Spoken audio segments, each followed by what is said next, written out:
Πάρα πολλά σχολεία να περνάνε, ελληνικά σχολεία που είναι της ευρύτερης περιοχής.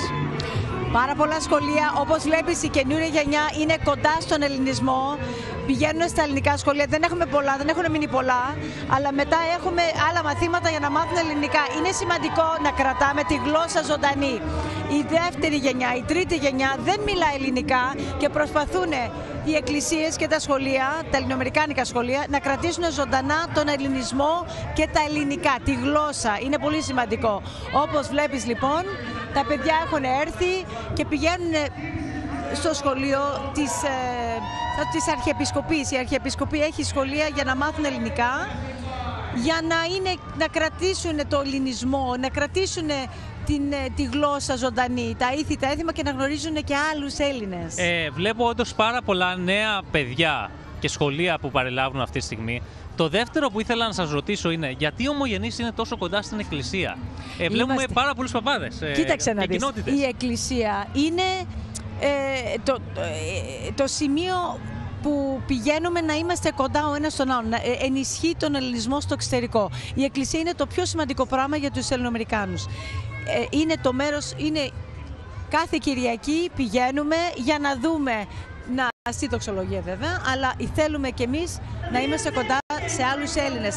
Θέλουν και οι Έλληνες που έρχονται από την Ελλάδα στην εκκλησία πηγαίνουν και να γνωρίσουν και άλλους Έλληνες. Η κοινότητα, η ελληνοαμερικάνικη κοινότητα είναι η εκκλησία. Δηλαδή η εκκλησία είναι που κρατάει και κρατούσε και πάντα κρατούσε τον ελληνισμό στο εξωτερικό. Μας ενώνει η εκκλησία. Και φυσικά να πούμε ότι η ελληνοαμερικανική κοινότητα έχει και έντονη επιχειρηματική παρουσία. Έχουμε και πάρα πολλούς Ελληνοαμερικανούς, ιδιαίτερα στον χώρο της εστίασης, που πλέον κάνουν λαμπρά βήματα εδώ στη Νέα Υόρκη. Οι Έλληνες, οι επιχειρηματίες στο εξωτερικό διαπέπτουν. Όπως ξέρεις, έχουμε πολλές εταιρείες ναυτιλιακές, έχουμε πολλά εστιατόρια που είναι πάρα πολύ πετυχημένα. Έχουμε πολλούς δικηγόρους, δικηγορικά γραφεία και έχουμε και πολλούς Έλληνες γιατροί που έχουν έρθει από την Ελλάδα και δουλεύουν σε πολύ μεγάλα νοσοκομεία.